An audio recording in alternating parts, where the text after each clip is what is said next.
നമസ്കാരം. പൃഥ്വിസിൻ്റെ മറ്റൊരു വീഡിയോയിലേക്ക് ഏവർക്കും ഹൃദയം നിറഞ്ഞ സ്വാഗതം. നാളെ ഉത്രാട ദിനമാണ്. ഉത്രാട ദിനമായിട്ട് നമ്മുടെ നാട്ടിലെ ക്ഷേത്രത്തിൽ ഞങ്ങൾ പൂക്കളം ഒരുക്കുന്നൊരു തിരക്കിലാണ്. അപ്പോൾ ആ ഒരു വീഡിയോ കേട്ടോ നിങ്ങൾക്ക് മുന്നിൽ പങ്കുവയ്ക്കാൻ പോകുന്നത്. കുറേ ദിവസമായി നമ്മൾ വീഡിയോ ഒക്കെ ചെയ്തിട്ട് പിന്നെ എന്തായാലും നമ്മുടെ തുടർച്ചയായിട്ടുള്ള വീഡിയോസും കാര്യങ്ങളൊക്കെ ഉണ്ടാവും. അപ്പോൾ നേരെ ഈ പൂവിടുന്ന ചെറിയൊരു പരിപാടിയാണ്, എന്നാലും ഒരു രസമാണ്. അപ്പോൾ എന്തായാലും ആ ഒരു വീഡിയോ കണ്ടിട്ടാവാൻ ബാക്കി. അപ്പോൾ പൂക്കളത്തിൻ്റെ ഇല്ലേ ഏകദേശം ഒരു ഭാഗമായിട്ട്, പക്ഷേ പൂവ് നമുക്ക് തികയില്ലെന്നൊന്നും അറിയില്ല. പക്ഷേ എന്തായാലും ക്ഷേത്രത്തിൻ്റെ ഒരു പൂക്കളമായതുകൊണ്ട് നാളേക്ക് ഉത്രാട ദിനത്തിനുള്ള പരിപാടിയിലാണ്. അപ്പോൾ പൂവ് വിടുന്നത് ജിഷ്ണു, തിരുമേനിക്ക് പഠിക്കുകയാണ്, എന്നാലും കുഴപ്പമില്ല, ആൾ നല്ല പൂക്കളിടുന്ന ആളാണ്. പിന്നെ അടുത്ത അശ്വിൻ, അതുപോലെ നമ്മുടെ പൊയോ എന്ന രാഹുൽ. പൊയോ നമ്മുടെ ഒരു കാരണവരുണ്ട് നാഗരായിട്ട്. നാഗരേട്ടാ ചിരിക്കാണ്ട് നിങ്ങളിങ്ങനെ പൂക്കളത്തേക്ക് നോക്കി അപ്പം നമ്മളിങ്ങനെ പൂക്കളിടുകയാണ്. പുത്തരി പായസമാണ് നമ്മുടെ ഉത്രാടത്തിന്. പുത്തരി പായസം നമ്മുടെ അമ്പലത്തിലെ നിറപ്പുത്തരി വരുന്നത് ഉത്രാടത്തിനാണ്. എല്ലാ അമ്പലത്തിലും വേറെ ദിവസമായിരിക്കും മറ്റേ നമ്മുടെ നെൽക്കതിര് കൊടുക്കുക. നമ്മുടെ അവിടെ നാളെയാണ് ഉത്രാട ദിവസമാണ് നമ്മുടെ അവിടെ നെൽക്കതിരും കാര്യങ്ങളൊക്കെ കൊടുക്കുക. ഇതാണ് നെൽക്കതിര്, ക്ഷേത്രത്തിൽ വെച്ചിരിക്കുന്നുണ്ട്. ക്ഷേത്രത്തിൽ നമ്മൾ വെച്ചിട്ടുള്ളതാണ് ഈ നെൽക്കതിര്. ആണോ?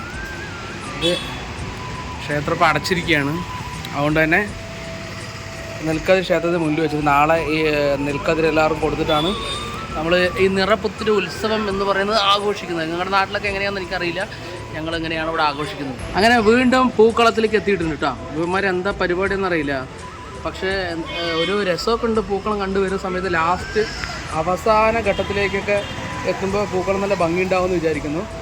അതായത് വീഡിയോയിലൊക്കെ കൂടെ കാണുന്ന സമയത്ത് നല്ല ഭംഗിയുണ്ട് പൂക്കളം. പക്ഷെ നമുക്ക് പൂ കുറവാണെങ്കിലും ഉള്ള പൂ വെച്ചിട്ട് ഇങ്ങനെ മാസാക്കിയിട്ട് ഞങ്ങൾ പൂക്കളം നിർമ്മിക്കുകയാണ്. നല്ല ആത്മാർത്ഥമുള്ള പിള്ളേരാണ്, അതുകൊണ്ട് തന്നെ ക്ഷേത്ര കാര്യങ്ങളൊക്കെ ഉഷാറായിട്ട് വന്നു നിൽക്കുക. ക്ഷേത്ര കാര്യങ്ങളല്ല, പൊതുവെ എല്ലാ കാര്യങ്ങൾക്കും നല്ല സഹകരണമുള്ള കുറച്ച് കുട്ടികളുണ്ട് നമ്മുടെ ഒപ്പം. അപ്പോൾ ഞങ്ങൾ ഇന്നെന്താ വെച്ചാൽ ഉത്രാട ദിനത്തിൽ നാളെ പൂക്കളിടാൻ വേണ്ടിയിട്ട് ഒരു പരിപാടി ചെയ്യാമെന്നുള്ള പ്ലാൻ ഉണ്ടായിരുന്നു. ശരിക്കും ഞാൻ വേറൊരു പരിപാടിയുമായി പോകുമായിരുന്നു. അപ്പോൾ എന്നെ ഇവരാണ് വിളിച്ച് വരുത്തിയത്. വൃത്തിയുടെ പൂവൊക്കെ ഇടണം നമുക്ക് നാളെ അമ്പലത്തിൽ എന്നൊക്കെ പറഞ്ഞിട്ട്. ഇപ്പോൾ തകൃതിയായിട്ട് ഇങ്ങനെ പൂക്കളിട്ടുകൊണ്ടിരിക്കുകയാണ്. പൂക്കളത്തിൽ ഏകദേശം രൂപം ഒക്കെ ഒന്ന് സെറ്റായിട്ടുണ്ട്. നമ്മുടെ അമ്പലം എന്ന ചാത്താകുളങ്ങര ഭഗവതി ക്ഷേത്രമാണ്, നമ്മുടെ റോഡ് സൈഡിലുള്ള അമ്പലമാണ്. ഇപ്പോൾ 2 ഉത്സവങ്ങൾ ഇവിടെ കഴിഞ്ഞു, ഗണേശോത്സവം അതുപോലെ തന്നെ ശ്രീകൃഷ്ണജയന്തിയും കഴിഞ്ഞൊരു ക്ഷേത്രം കൂടെയാണ്. അപ്പോൾ മനോഹരമായൊരു പൂക്കളത്തിലേക്ക് നമ്മളിങ്ങനെ ചെല്ലുകയാണ്. അപ്പോൾ ഏകദേശം അതിൻ്റെ ഒരു ലാസ്റ്റ് ഘട്ടത്തിലേക്ക് കിടക്കണം. അപ്പോൾ നമുക്ക് പൂവ് ഇത്തിരി കുറവാണ്. അപ്പോൾ ഞങ്ങൾ ഡിസൈനൊക്കെ ഒന്ന് മാറ്റാനുള്ള ഒരു പരിപാടിയിലാണ്. അപ്പോൾ ആശാൻ വളരെ വേഗത്തിലാണ് വരച്ചുകൊണ്ട് പോകുന്നത്. ഇത് എവിടെ എത്തുന്നറിയില്ല. ഒരു അറ്റം മറ്ററ്റത്ത് കൂട്ടിമുട്ടുകയാണെങ്കിൽ അടിപൊളിയാവും. അപ്പോൾ എവിടേക്കാണ് കൊണ്ടുപോകണമെന്ന് അറിയില്ല. ഇത് കൂട്ടിമുട്ടുമോ? മുട്ടും.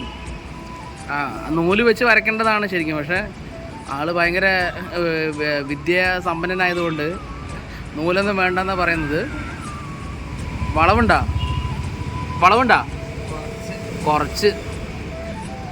അതങ്ങനെയാണല്ലോ, തിരികെ വളവ് വേണോ? വിളവല്ല, വളവാ ഉദ്ദേശിച്ച്. വിളവ് നിൻ്റെ കയ്യിൽ ഓൾറെഡി ഉള്ളതുകൊണ്ട് ഇതിന് കുഴപ്പമില്ല. അപ്പോൾ ഇവിടെ മറ്റൊരു പരിപാടിയും കൂടിയുണ്ട്. അപ്പോൾ ദേവിക്ക് ചാർത്താൻ വേണ്ടിയിട്ടേ പൂവ് സെറ്റാക്കിക്കൊണ്ടിരിക്കുകയാണ് ശിവരാട്ടൻ. ഇതെവിടേക്ക് ശിവരാട്ടൻ ഇരുന്ന് ഏത് ഭാഗത്തേക്കാണെന്ന്? ഗണപതിക്കും ഭഗവതിക്കും. ഇത് പുത്തിരി പായസത്തിൻ്റെ ആ ദിവസം ആയതുകൊണ്ട് മാത്രമാണോ? പുത്തരി പായസത്തിൻ്റെ നാളെ പുത്തരി ഉണ്ണതിൻ്റെ ഭാഗമായിട്ടാണോ ഈ പൂവിടുന്നത്?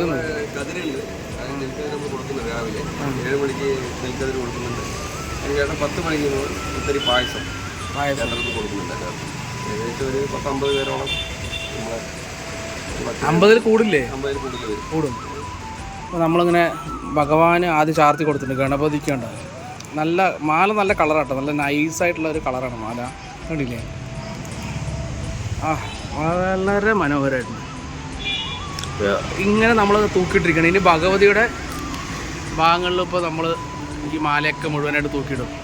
അത് കഴിഞ്ഞ് നമ്മൾ ഓണത്തിൻ്റെ നാളെ ഉത്രാട ദിനത്തിൻ്റെ പൂക്കളം കൂടി ഇട്ട് കഴിഞ്ഞാൽ പരിപാടി അവസാനം. എന്തായി മോനെ?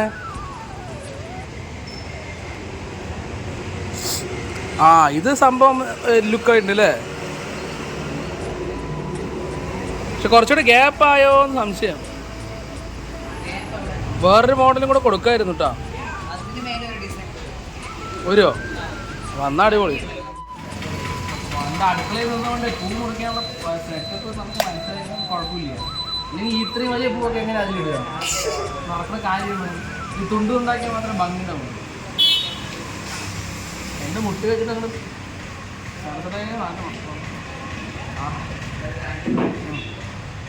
ഉപ്പേരി കഷ്ണം പോലെ ആക്കുക, സൈഡിലൊക്കെ ഇടുക. കളറായി അതെന്താ കഴിക്കുന്നത്?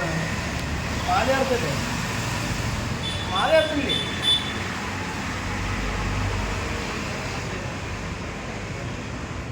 ലാസ്റ്റ് ഘട്ടം നമ്മൾ ഇതുപോലൊരു ഓണപ്പൂക്കളമാണ് ഇട്ടിട്ടുള്ളത്. എന്നാലും ഞങ്ങൾ ഉള്ളത് കൊണ്ട് ഓണം പോലെ എന്ന് പറയുന്ന ഒരു അവസ്ഥയിലാണ്. ഇപ്പോൾ കുഴപ്പമില്ല, വളരെ ഭംഗിയായിട്ടുണ്ട്.